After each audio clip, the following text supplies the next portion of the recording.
Being the eldest daughter in a toxic family isn't just a role. It's a responsibility you never agreed to, a weight you never chose, and a burden you were never prepared for. Yet, somehow, you grew up believing it was your job to keep everyone together, even when it was breaking you apart. Today, we're talking about the silent suffering of the eldest daughter in a dysfunctional home, and what you can do to protect your mind and heal, even if you can't leave yet. 1. You become the third parent.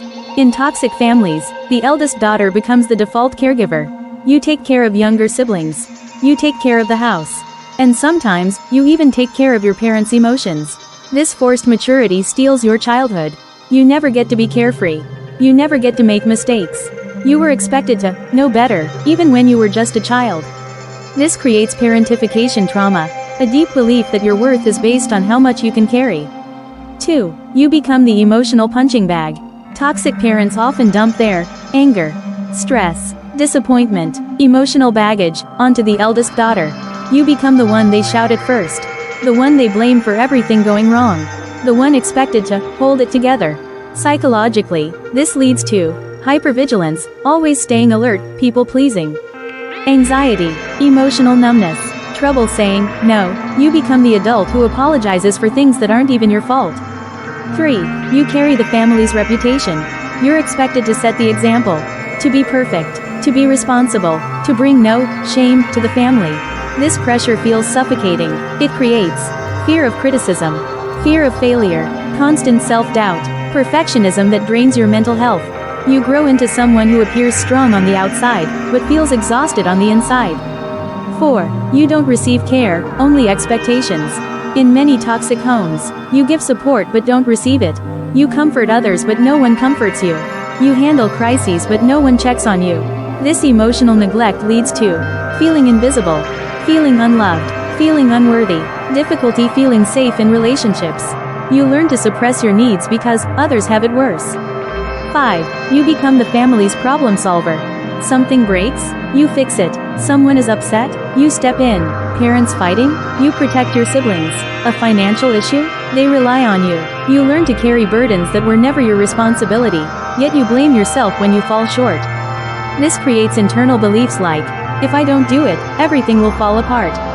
I must take care of everyone. I don't have time to be weak. This overburden becomes your personality. 6. The deep psychological wounds.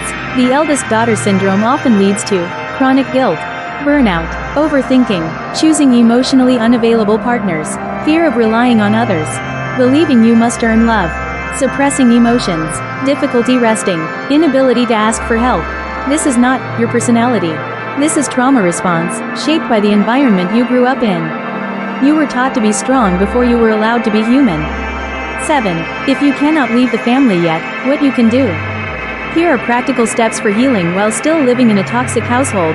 1. Emotional detachment. Detaching doesn't mean not caring. It means protecting your inner peace. Stop trying to fix dysfunctional family dynamics that existed before you were born. 2. Stop overfunctioning. Do only what is necessary. Not everything they demand. You don't have to be the hero of the house.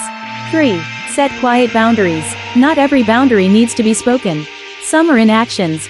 Walking away from arguments. Not engaging in emotional drama. Saying, I can't do that right now. Spending more time in your room. Wearing headphones during chaos. Small boundaries create big changes. 4. Build an outside support system. This can be a friend, a mentor, an online community, therapy, if possible, journaling. You deserve a place where your feelings are heard. 5. Reparent yourself. Give yourself what your parents didn't: kindness, validation, rest, permission to make mistakes, emotional safety. Practice saying, I am allowed to take care of myself. 6. Plan your future quietly. You don't have to announce your plans. Work on your education, finances, career, and goals silently. Your future is yours, not theirs to control. 7. Remind yourself, you are not your family's therapist. You are not the second parent. You are not responsible for everyone's happiness. You are a person who deserves peace. 8. Closing message. If you're the eldest daughter in a toxic home, please hear this. Your strength is real. Your suffering is valid. Your story matters. You deserved a childhood. You deserved emotional safety. You deserved love without conditions. And even if you're still living in the middle of chaos, you can begin healing today. You are not alone. You are not broken. You are finally learning to choose yourself.